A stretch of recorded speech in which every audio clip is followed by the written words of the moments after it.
À quoi sert la qualité? Voilà la question du jour. Normes, certifications, labels, qualifications d'entreprise ou de personnes. Écoute client, les dispositifs ne manquent pas, on peut même dire qu'on s'y perd. Quelles sont les craintes d'une image galvaudée et les avantages? Est-ce que l'on s'en sert suffisamment, par exemple lors de nos efforts à la vente, ou a-t-on une vision moderne de la qualité? Bref, quel objectif Thomas Lejeune, en tant que secrétaire général de l'association France Qualité? La question se pose. Alors vous me permettrez, avant de commencer, de présenter l'association France Qualité, qui est une association qui a été créée en 2012 et elle a regroupé à cette époque 3 associations différentes qui ont décidé ensemble de créer une seule instance au niveau national qui va pouvoir fédérer, animer et coordonner les réseaux des acteurs français et publics et privés qui traitent de la qualité. En fait, notre objectif à nous, c'est de nourrir le dialogue, les échanges entre les différents membres, c'est-à-dire aussi bien les membres publics que la sphère privée au niveau national, mais également, nous regardons beaucoup, nous adressons énormément aux PME, aux PMI, pour les aider à rentrer dans une démarche qualité, leur expliquer ce que c'est et quel est l'intérêt qu'elles peuvent avoir à suivre une démarche qualité. Est-ce qu'il y a beaucoup de démarches vers l'entreprise pour lui faire prendre conscience qu'elle est quand même obligée de faire une certaine démarche qualité, ou est-ce que les entreprises en ont quand même conscience? Alors en fait, il y a 2 types d'entreprises. Il y a celles qui effectivement ont déjà conscience que la qualité peut être un levier pour leur performance, pour améliorer leur performance. Et on pourra voir tout à l'heure, peut-être, on en parlera, quel type de performance ça peut apporter. Et puis, il y a, je pense, d'autres entreprises qui, aujourd'hui, pourraient améliorer très largement leur performance en appliquant quelques méthodes qualité qui ne sont pas forcément les plus compliquées. Vous disiez que ça a l'air très compliqué et très complexe. Ça ne l'est pas forcément. Et effectivement, nous essayons, notamment avec notre partenaire, la DGE, donc au ministère de l'économie et des finances, de nous adresser, et évidemment le MEDEF pour l'autre partie, de nous adresser aux entreprises pour leur faire prendre conscience, à toutes celles qui aujourd'hui ne l'ont pas encore, comment commencer une démarche qualité qui prend un peu de temps, effectivement, mais qui à la fin est payante. Alors justement, on disait que on s'y perd un peu parce que entre les normes, alors 9001, ISO 14001, je vais pas toutes les citer, oui. Voilà, les labels, etc. Quel bon process? Comment on choisit si on veut démarrer? Alors en fait, il faut réfléchir, je pense, à l'envers. Il ne faut pas se dire quelle norme je vais appliquer et surtout pas se dire je vais appliquer cette norme et une fois que j'ai mon diplôme, c'est terminé et je ne fais plus rien. En fait, je crois qu'il faut regarder à l'envers, ou plutôt dans l'autre sens, regarder l'ensemble des process, qu'est-ce que mon entreprise veut faire, qu'est-ce qu'elle fabrique. D'autre part, vis-à-vis des clients, qu'est-ce qu'ils recherchent, quelle va être la valeur ajoutée véritablement vis-à-vis des clients. Et c'est à partir de ce moment-là qu'on va savoir plutôt vers quelle norme on a envie d'aller, parce qu'elle va avoir une vraie valeur ajoutée à la fois pour l'entreprise, mais aussi, il ne faut pas l'oublier, le but, c'est le client. Alors, parce que vous avez un rôle majeur avec cette association, vu que c'est la seule en France. Absolument. On va peut-être vous pouvez rappeler l'historique. C'est la réunion, donc c'est en 2012. Voilà, en 2012. Donc c'est la fédération des associations régionales du mouvement français pour la qualité. Il y avait le CNQP, le Comité national qualité performance, et puis une association qui s'appelait France Qualité Publique, qui se sont réunies toutes les 3 pour avoir une force de frappe plus importante et surtout une voix unique vis-à-vis des différents partenaires, notamment au niveau national. Voilà, d'unifier donc certaines pratiques et puis de faire comprendre ou d'éduquer, on va dire, peut-être les entreprises à mettre la même chose en place partout. Exactement. Est-ce qu'il y a différentes qualités selon les secteurs? Parce que pour nous, le consommateur, c'est important quand on voit un label, je pense, évidemment, la première chose, c'est l'alimentaire. Est-ce que c'est différent entre si c'est le tourisme ou l'électronique ou l'automobile ou le bâtiment ou pour vous, le transport, par exemple? Non, je crois que en fait, la logique de la démarche, quelles que soient les différentes normes ISO que l'on veut appliquer, ont un socle commun. Donc en fait, effectivement, si vous êtes sur de l'ISO 9001, vous allez être plus sur le client. Si vous choisissez une autre norme, vous pourrez par exemple aller sur la sécurité alimentaire ou sur l'environnement. Mais quelque part, la logique est la même pour pouvoir y arriver. Il faut évidemment se structurer.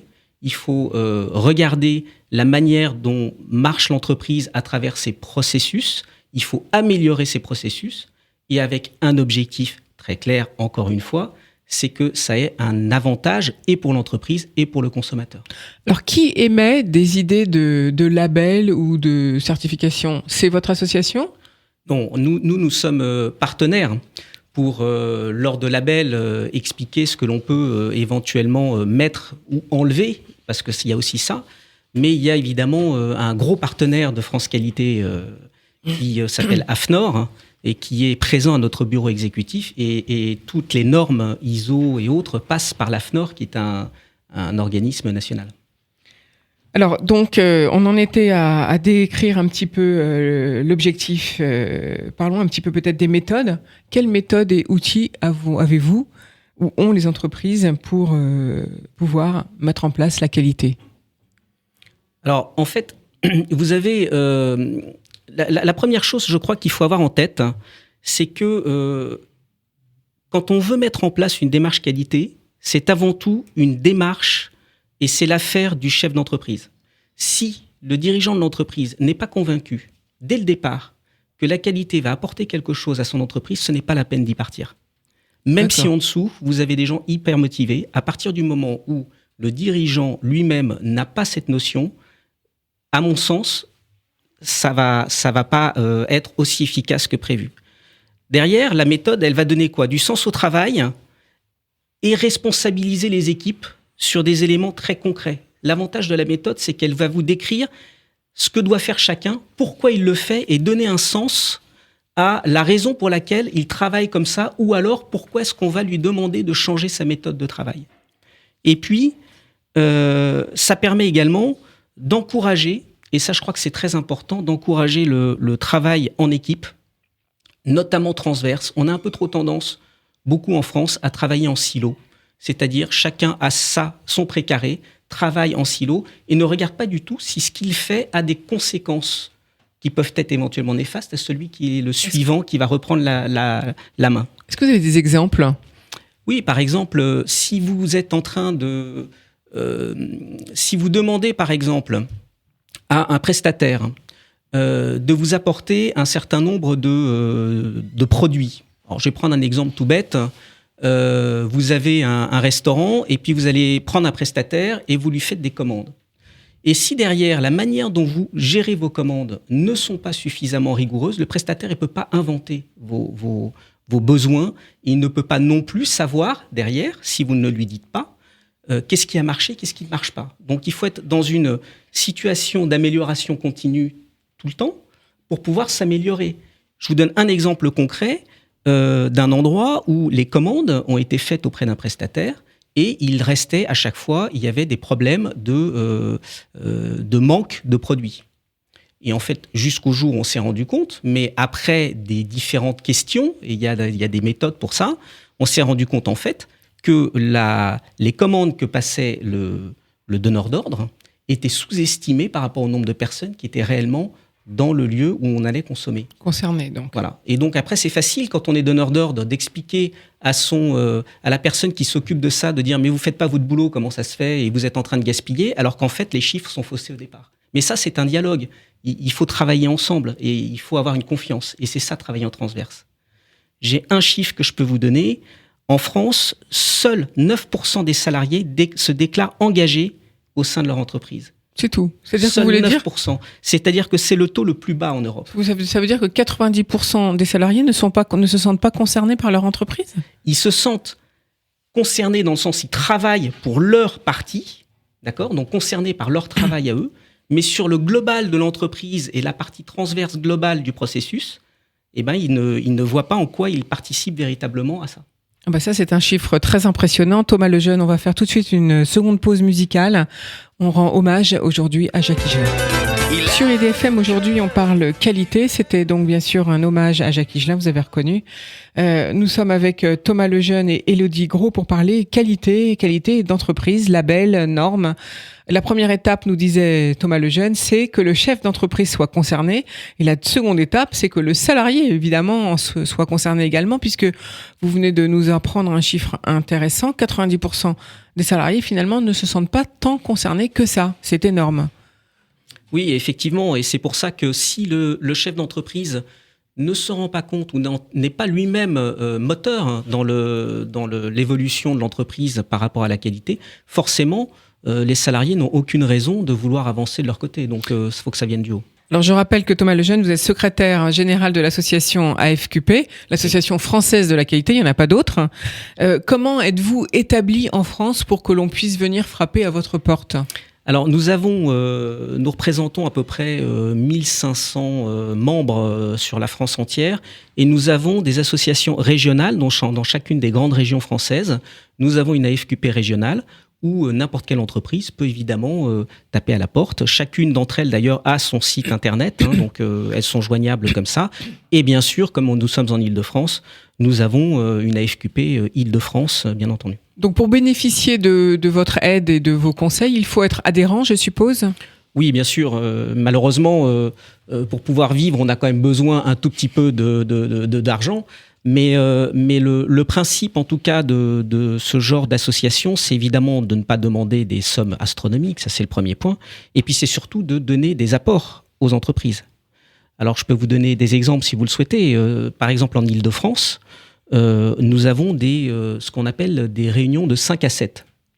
Alors, ce sont des réunions très intéressantes puisque on invite des pontes pour nous expliquer sur un sujet donné ce qu'ils pensent, comment évoluer et également partager les bonnes pratiques. Alors, des exemples de sujets qui ont été évoqués ces derniers temps, ça a été l'excellence relationnelle et l'émotion des personnes. C'est-à-dire comment est-ce qu'on fait de l'excellence relationnelle sur le côté émotif. Et ça, c'est important quand on est patron, parce que c'est un élément important. L'émotion est importante pour faire marcher l'entreprise. Il y avait l'usine du futur 4.0, construire la confiance ou comment sécuriser le dialogue social. Et puis... dernièrement, un sujet qui a excellemment bien marché, qui est évidemment la qualité dans l'industrie du luxe, où les sociétés Chaumet et Cartier sont venues expliquer à d'autres entreprises pourquoi dans le luxe, la qualité est indispensable pour pouvoir réussir. Oui, justement, vendredi dernier, nous avions donc le président de Cosmétique Vallée, et c'est vrai que les valeurs françaises sont très reconnues dans le luxe et dans la cosmétique, et même dans d'autres domaines, dans l'alimentaire aussi. On voit bien que l'Amérique du Sud attend de voir quelles sont nos décisions à la France, et voire même à l'Europe, pour pouvoir prendre exemple sur nos bonnes pratiques. Alors, les enjeux de la qualité, c'est quand même votre objectif avec cette association. Donc, vous donnez rendez-vous le 21 et 22 juin prochain, et puis vous avez aussi un autre rendez-vous en fin d'année. Oui, en fait, le 21 et 22 juin prochain, nous organisons le Congrès européen de la qualité. Donc, c'est la première fois depuis 20 ans qu'on organise un congrès de ce type en France, avec l'aide de l'Association européenne de la qualité. Et nous allons recevoir à Paris à peu près entre 300 à 350 personnes du monde entier. Nous avons déjà des Chinois qui seront présents, des Américains, sans compter les Européens au sens large, puisqu'il y aura également des Russes, il y aura également beaucoup de gens du pays de l'Est. Et là, on va effectivement, pendant 2 jours, partager autour de la qualité, partager autour de mais les évolutions demain, c'est quoi ? Il est clair que, nous semble-t-il, un directeur qualité aujourd'hui ne fera pas le même travail dans 10 ans, 15 ans, parce que les choses évoluent, parce qu'on passe au tout numérique, parce que vous avez également l'arrivée du big data, etc. Et puis, deuxième rendez-vous, c'est effectivement courant novembre, la date reste encore à fixer, avec la direction générale des entreprises, donc le ministère de l'économie et des finances, où nous ferons la 2e journée française de la qualité. Ça se tiendra, ça c'est sûr, au ministère de l'économie et des finances, dans le grand amphithéâtre Pierre Mendès France. Et là également, on évoquera les évolutions, le baromètre de la France par rapport aux autres pays, puisque nous Chaque année, nous sortons un baromètre qui donne un peu la position de la France par rapport aux autres pays. Et puis, on va également voir comment, dans l'excellence et l'industrie du futur, on peut intégrer la partie qualité et montrer qu'on ne peut pas partir dans une logique d'industrie du futur sans prendre des méthodes qualité. En tout cas, ça permettra d'aller beaucoup plus vite si on les prend, ça c'est clair. Alors justement, ce qui est intéressant, c'est les enjeux, ce que ça apporte à l'entreprise, et puis pour le futur, comment dire, oui, est-ce que c'est pas vieux jeu ? C'est pas très vieux finalement, la qualité, ça date d'il y a quoi, 20-30 ans d'avoir, je pense, mais est-ce que pour demain, les méthodes ne vont pas changer ? Alors, elles changent tout le temps, les méthodes. Faut pas croire qu'elles changent pas. Non, il y a une grosse évolution qui a été faite depuis, on va dire, une petite dizaine d'années, où on est passé de la qualité, excusez-moi l'expression, mais garde-chiourme, qui va regarder, t'as pas fait ci, t'as pas fait ça, c'est pas bien, et parce que t'as pas appliqué exactement ce que la norme te dit, à quelque chose de beaucoup plus logique, de beaucoup plus complet. Et ce qu'on a, par exemple, à Air France, c'est un système de management intégré. C'est-à-dire qu'on a l'ensemble des domaines de risque. Alors, un domaine de risque, c'est quoi pour nous ? Ça va être la sécurité des vols, ça va être la santé, sécurité au travail, ça va être le client, ça va être la sécurité alimentaire, ça va être la sûreté. Et on dit aujourd'hui, quand on est un cadre ou dans l'encadrement de l'entreprise, on ne peut pas ne travailler que sur un des domaines de risque. On est en charge de la totalité des domaines de risque. Et ça, c'est un vrai changement.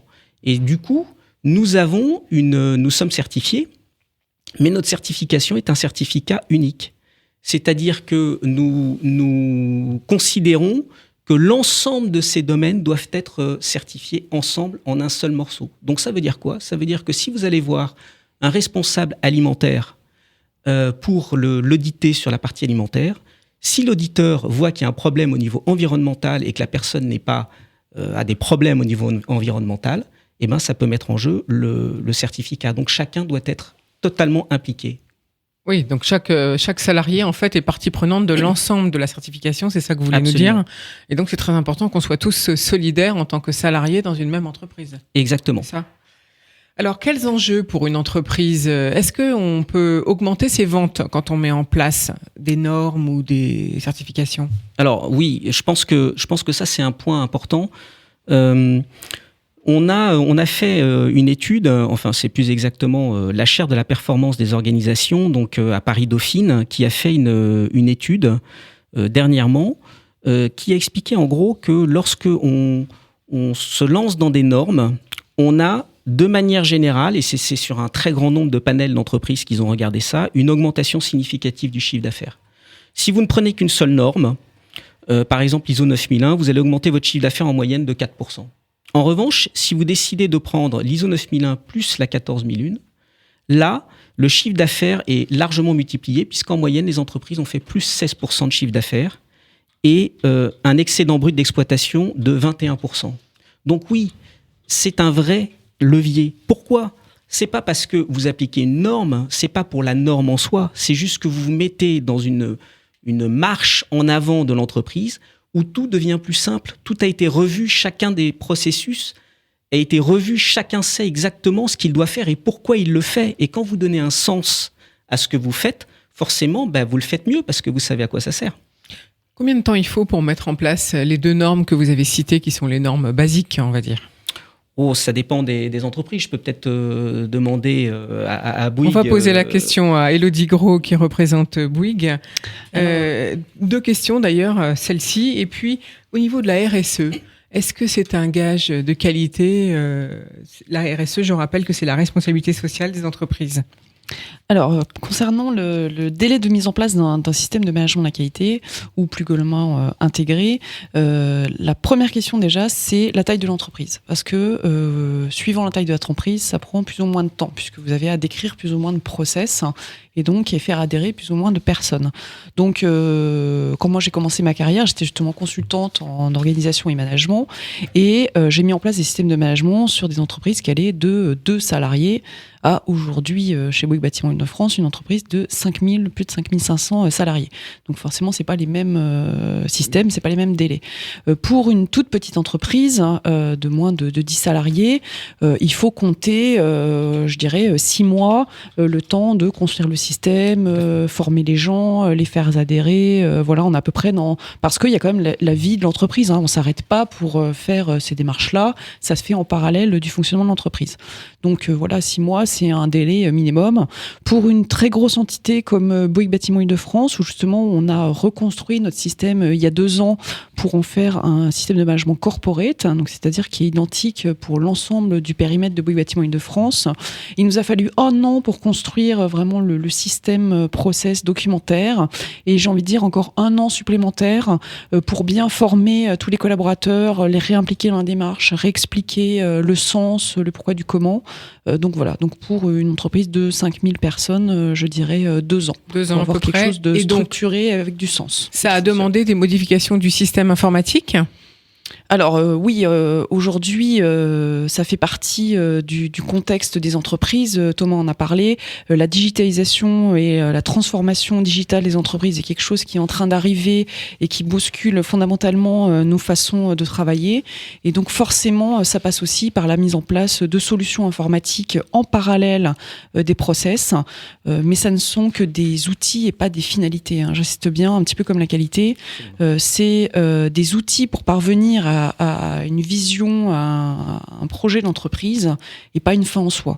Donc, mais voilà. alors, comment vous avez... Donc, on a déjà dit on sait que Bouygues, c'est une énorme entreprise. 5500 salariés, c'est énorme. Mais il y a tout le temps des nouveaux arrivants. Il faut donc les former, ces nouveaux arrivants. Est-ce qu'il y a un cycle d'entretien et de formation pour faire comprendre la qualité? Comment Tout ça à se fait. passe? Alors, comme disait Thomas, on est dans un monde qui bouge énormément, et plus ça va, plus l'écosystème vraiment bouge très rapidement, et il faut s'adapter à ça. Et effectivement, le mouvement des collaborateurs, la formation des collaborateurs, qu'ils soient nouveaux arrivants ou ancrés depuis longtemps dans l'entreprise, salariés depuis longtemps dans l'entreprise, ont besoin de se mettre à jour, de rester en veille sur cet écosystème qui bouge, pour ne pas se faire dépasser, pour, encore une fois, les faire réadhérer au projet de l'entreprise, redonner du sens à leur travail et pas les perdre en route. Ces systèmes de management, c'est des projets d'entreprise où on va dans une certaine direction qui est portée par la politique d'entreprise. Et donc oui, il faut sans cesse aller au contact de tous les salariés pour communiquer, réexpliquer, former et ne laisser personne sur le chemin du mouvement et de l'amélioration de l'entreprise. Merci Élodie Gros. On revient tout de suite avec vous. On va faire une petite pause musicale. Je rappelle qu'Élodie Gros est responsable chez Bouygues Bâtiment de Île-de-France de la qualité. On fait tout de suite un hommage de nouveau à Jacques Higelin. Élodie Gros, vous êtes responsable de la qualité chez Bouygues Bâtiment Île-de-France. Alors, depuis combien de temps Bouygues a-t-il décidé de mettre en place une démarche qualité ? Alors, la qualité chez Bouygues, ça fait plus de 20 ans. Bouygues s'est toujours inscrit en précurseur sur un certain nombre de démarches. Et donc, dès le début du lancement des démarches en France, des certifications, Bouygues a souhaité certifier et mettre en place un système de management intégré, comme disait Thomas, 9001, 14001, 18001, donc qualité, sécurité, environnement. Donc, ça fait très longtemps que chez nous, ces démarches sont en place. Et voilà. Donc, les bonnes pratiques, du coup, c'est quoi chez Bouygues ? Alors, pour le bâtiment, bien sûr. Les bonnes pratiques, c'est fondamentalement chez nous, c'est le premier sujet, c'est la sécurité. Pourquoi ? Parce qu'on est quand même sur un métier qui est physique, dangereux, et nous, dans notre culture d'entreprise, on ne peut pas tolérer d'avoir des accidents et que les collaborateurs, quand ils viennent travailler pour nous, le soir ne rentrent pas chez eux. Donc ça, c'est le premier fondement de l'entreprise, la sécurité. Pour revenir plus, donc ça, c'est la sécurité au travail, c'est ça que vous voulez nous dire pour les salariés. Tout à fait. Tout à fait. Ça, oui, c'est parce qu'il y a en plus, j'imagine, beaucoup d'intérimaires, beaucoup de gens qui sont là. Tout à fait, ce qui est tout aussi inadmissible. Alors, on est quelquefois perçu comme un petit peu dur sur le sujet, mais voilà, c'est un autre engagement notre valeur, et donc là-dessus on est assez intraitable. Pour revenir à plus des sujets qualité, un des sujets, c'est forcément l'amélioration continue qui est au cœur de nos process, parce que, comme je disais, dans un écosystème qui bouge en permanence, il faut sans cesse se reposer des questions, se réinventer, donc travailler sur ce qui va pas bien, capitaliser sur ce qui a bien marché aussi pour toujours motiver les équipes. Voilà, c'est un sujet d'attention, et dans les démarches qu'on met en place, c'est beaucoup autour de ce sujet-là. Et puis plus récemment, dans le cœur des démarches, on a également l'innovation, parce que s'améliorer, ça ne suffit pas. Il faut aussi être capable d'être différenciant sur son marché. Et donc, on a inscrit au cœur de notre vision d'entreprise l'innovation partagée, parce qu'elle doit être partagée avec tous, avec nos clients, avec nos collaborateurs, avec nos partenaires sous-traitants. Et donc, l'innovation vient s'inscrire aussi au cœur de notre système de management maintenant, depuis quelques années. Mais concrètement, vous faites quoi pour faire comprendre ces notions à tous ? Alors, on a beaucoup de dispositifs de communication où, en début d'année, on redéfinit notre politique d'entreprise, qui est vraiment la vision, le cap. On fait ce qu'on appelle des conventions, c'est-à-dire c'est des grands messes avec nos collaborateurs, avec également nos partenaires sous-traitants, pour réexpliquer cette vision, la partager, faire adhérer. Et puis, avec les équipes qui sont avec moi dans la direction du système de management, eh bien, on est sur le terrain en permanence pour accompagner les opérationnels, réexpliquer, veiller à ce que effectivement on soit toujours dans cette dynamique pour aller chercher cette vision, ce cap, et puis aider les équipes à s'améliorer, à traiter les sujets potentiellement difficiles en apportant des méthodes et non pas des sanctions. Comme disait Thomas, c'est un point qui est important. Aujourd'hui, la qualité, c'est plus des sanctions. On est plus là en partenaire des équipes, en business partner, pour aider à faire que chaque service fonctionne mieux en apportant nos méthodes de qualité, notre approche normative. Alors certes, vous avez dit tout à l'heure, les normes, il y en a beaucoup, c'est compliqué. Et c'est en ça qu'aujourd'hui, la qualité par rapport à il y a 20 ans, c'est un métier avec des formations dédiées sur le sujet pour que cette complexité, cette technicité, ça fait partie de notre ADN, de notre métier, mais donc les collaborateurs n'ont pas à être hyper techniques sur le sujet. C'est à nous de les accompagner et de vulgariser et d'apporter juste nécessaire de ce qu'ils ont besoin, sans être un grand expert de la qualité. Voilà. Oui, parce qu'on va prendre l'exemple, puisque vous êtes dans le bâtiment, quand il y a des malfaçons, oui. On n'est pas très content, nous, en tant qu'usagers. Et c'est lourd de se battre contre une grosse entreprise. Alors, aujourd'hui, nous, on n'est plus dans cette dynamique non plus. Comme vous disiez... je ne parle pas de Bouygues là en tant que tel, je parle de l'ensemble du bâtiment, bien sûr. C'est quelque chose qui est plus admissible. Les consommateurs sont de plus en plus avertis. Quand on essaye je vais être vulgaire, mais de gruger le consommateur, on peut pas inscrire une entreprise dans une dynamique d'avenir en ayant cette philosophie-là. C'est du court terme, mais sur le long terme, ça tient pas. Et aujourd'hui, quand on est un grand groupe, on a quand même une responsabilité par rapport à nos collaborateurs. On a aussi une responsabilité par rapport à nos clients. On ne peut pas vendre des produits avec malfaçon. Alors, je ne vais pas idylliser le sujet, mais le bâtiment aujourd'hui est de plus en plus technique. Il y a des choses de plus en plus complexes à mettre en œuvre. Pour autant, on ne fait pas du 100% qualité. On n'arrive pas à avoir du zéro défaut absolu. On ne sait pas comment dans le temps le bâtiment peut vivre. On peut avoir des loupés, ça arrive. Et c'est en ça que dans notre approche aussi client et notre approche qualité, ce qui est important, c'est d'avoir l'accompagnement nécessaire pour que, hélas, quand il y a des dysfonctionnements, ce soit le moins pénalisant pour le client et puis aussi pour nos collaborateurs pour résoudre ces difficultés. Voilà.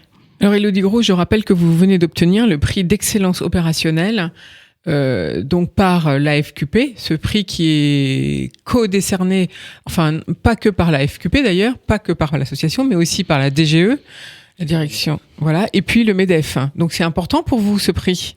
Alors oui, c'est très important, notamment pour nos collaborateurs, parce qu'en fait, c'est nos collaborateurs qui ont ce prix. C'est pas Élodie Gros ou Bouygues Bâtiment Île-de-France, c'est l'ensemble des collaborateurs de Bouygues Bâtiment Île-de-France qui, par leur engagement, leur travail, leur implication, font que Bouygues est ce qu'il est aujourd'hui. Et donc, c'était important pour nous parce que du coup, c'est un moyen de valoriser un petit peu toute cette action, cet engagement qui sont pas forcément visibles au jour le jour. On le perçoit pas très tangiblement tout le temps. Et notamment aussi pour les équipes qualité qui font un travail de l'ombre, c'est un métier assez peu valorisé, assez peu connu. Et donc, du coup, c'est aussi un bon moyen de mettre en lumière tout le travail qu'ils font au quotidien avec les équipes pour faire qu'aujourd'hui, on est l'entreprise Bouygues Bâtiment Île-de-France telle qu'on la connaît. Voilà. Donc là, ça n'est plus une question de reconnaissance finalement de produits, mais des salariés en fait. Tout à fait. Oui. C'est bien ça. Oui, oui. Alors c'est un peu lourd ce concours parce que j'ai regardé comment on y procède. Il y a beaucoup de choses. Alors oui et non. Alors comment ça se passe le concours ? Typiquement, on a un questionnaire avec un certain nombre de questions sur l'excellence opérationnelle, les principes de l'excellence opérationnelle et comment on les embarque dans l'entreprise. Donc il faut donner des exemples concrets sur chacune des questions. Et donc ce questionnaire se fait d'ici le début du mois de novembre. Il faut rendre notre copie à ce moment-là. Ensuite, si on a la chance d'être sélectionné, on a un oral avec un examinateur qui pose un certain nombre de questions pour s'assurer qu'effectivement les réponses sont bien cohérentes et à chaud si on est capable effectivement de répondre à un certain nombre de questions un petit peu techniques sur le sujet. Et puis la dernière étape ultime, quand on n'est plus que quelques lauréats sur le finish, c'est un examen sur site où vous avez un auditeur du MEDEF qui vient à domicile voir sur le terrain si effectivement tous les principes sont bien embarqués et pose des questions à l'ensemble des collaborateurs, des sous-traitants sur site, voilà, pour s'assurer qu'effectivement ce n'est pas un sujet que de la direction, c'est bien un sujet qui embarque toute l'entreprise et ses partenaires. Merci Élodie Gros. Je rappelle que vous êtes responsable de la qualité chez Bouygues Bâtiment Île-de-France et que vous avez concouru au prix, je dis O avec AUX, il y en a plusieurs, décerné par l'AFQP, la DGE et le MEDEF. Alors Thomas Lejeune, je reviens avec vous en tant que secrétaire général de l'association France Qualité. Il y a beaucoup de prix finalement. Il y a le prix qualité performance, excellence opérationnelle, bonne pratique, étudiants, livres, prix régionaux. Alors, parmi tous ces prix, j'allais dire, quels sont ceux que vous avez envie quels sont les exemples que vous pouvez nous citer aujourd'hui ? Oui, je voulais juste te dire, on a l'impression qu'il y a beaucoup de prix, mais ils ne s'adressent pas aux mêmes entreprises ou aux mêmes personnes. Juste un point, on a parlé du prix de l'excellence opérationnelle grâce à Élodie, qui est notre petit bébé de 2017, donc c'était la deuxième année cette année, mais on a senti ce besoin effectivement de parler de l'excellence opérationnelle au niveau global. Mais il y a d'autres prix qui sont plus anciens, comme le Grand Prix France Qualité Performance, qui a été créé en 1992, et qui, lui, est sur une politique globale de management par la qualité via une norme européenne qui s'appelle le FQM. Donc, on a 9 critères qui sont évalués par rapport à ce modèle pour effectivement avoir ce prix, donc qui, lui, est beaucoup plus, on va dire, institutionnel, qualité pure, hein, alors que l'excellence opérationnelle est beaucoup plus large, hein, justement. Et puis, on se dit, il y a plein d'entreprises qui, aujourd'hui, n'ont pas cette maturité au global hein, et qui ont envie de se lancer. Des petites entreprises, des ETI, des PME. Et c'est la raison pour laquelle nous avons créé, depuis 2012, un prix des bonnes pratiques. Et elles mettent en place, en fait, elles concourent pour simplement une bonne pratique qu'elles ont mise. Donc ça, c'est plutôt réservé aux petites entreprises pour que ce soit plus facile de commencer à faire des démarches qualité, j'imagine. Exactement. Et donc de pouvoir se jauger par rapport aux autres et puis de se rendre compte en gagnant, parce que certaines qui gagnent un prix sont très étonnées que finalement leur bonne pratique soit si bien que ça.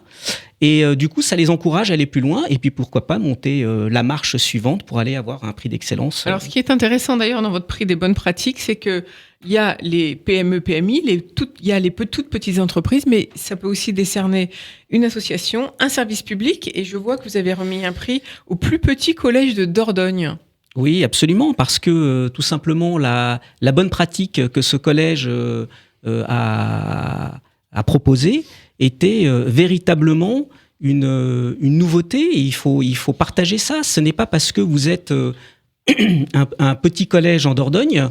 Enfin, un petit collège, d'ailleurs, c'est un bon collège, hein, c'est pas du tout péjoratif, mais que vous n'avez pas le droit et vous pouvez pas avoir de bonnes idées et que vous ne pouvez pas mettre en place une démarche qualité, c'est important.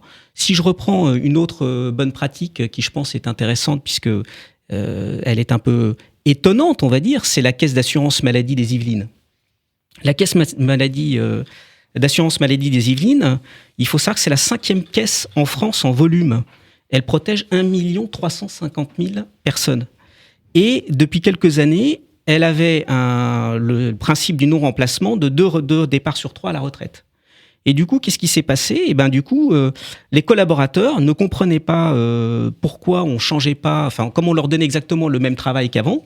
Donc, ils en avaient encore plus. Il s'est passé quoi ?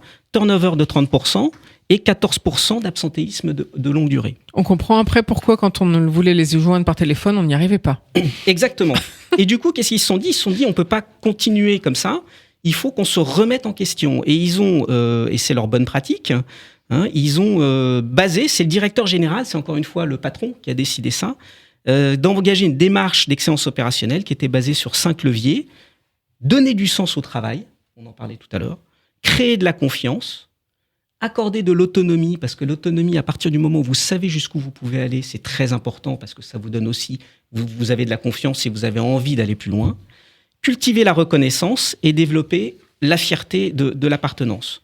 Donc, ils ont fait 10 principes de management ensemble, des groupes de travail, pour faire émerger donc les 10 grands principes. Ils ont créé un baromètre de qualité de vie au travail.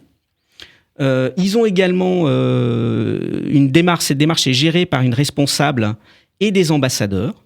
Et donc, la Caisse a investi aussi, c'est-à-dire qu'elle a écouté ce que disaient les gens et a aussi investi des choses dans leur propre, pour que l'environnement de travail soit meilleur.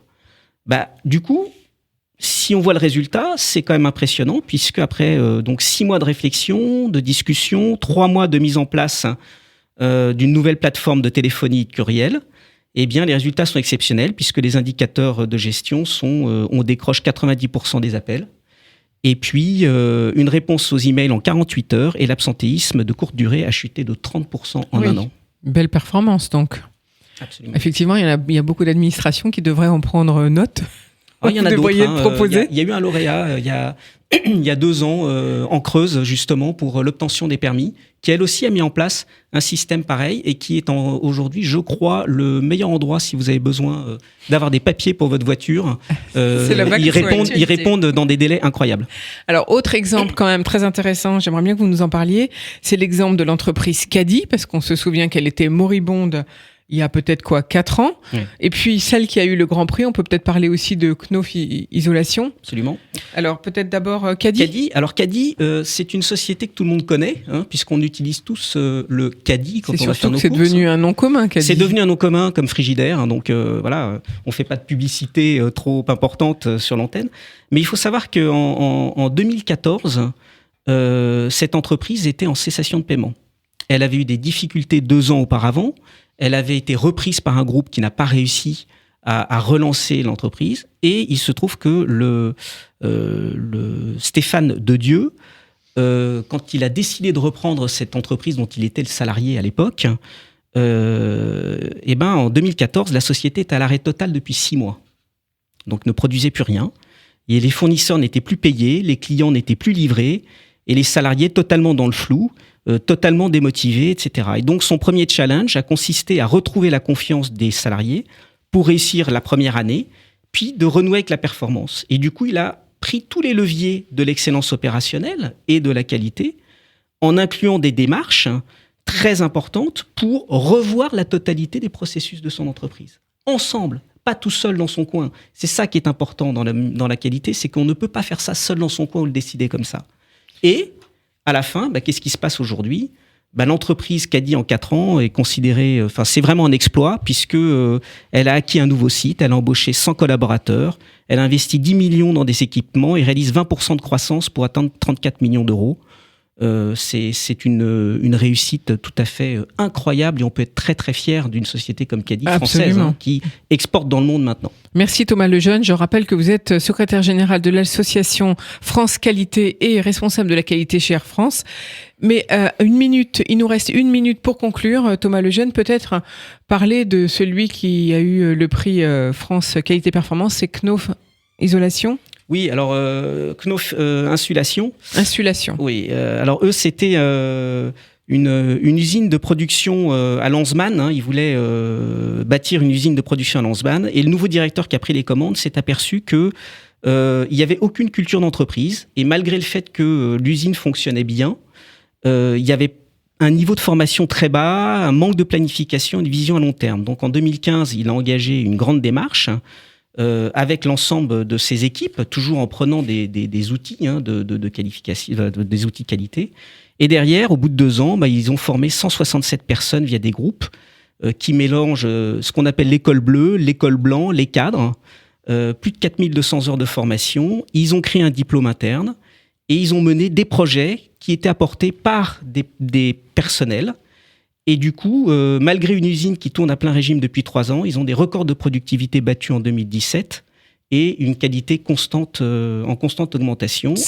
Et du coup, Knauf Insulation, qui est un groupe allemand, a décidé d'étendre cette recette au Royaume-Uni et aux États-Unis. Il y a combien de salariés dans ce groupe? Vous savez une idée? Alors, moi, je n'ai que le Knauf Insulation oui. À Lanzmann, c'est 180 salariés. 180 salariés. Voilà. Merci beaucoup pour votre présence à tous les deux aujourd'hui, Thomas Lejeune et Elodie Gros. On parlait qualité. Si vous voulez réécouter l'émission, allez tout de suite sur Facebook. Elle va y rester encore pendant 1 mois. En tout cas, on vous souhaite une excellente journée et on vous retrouve dès demain matin.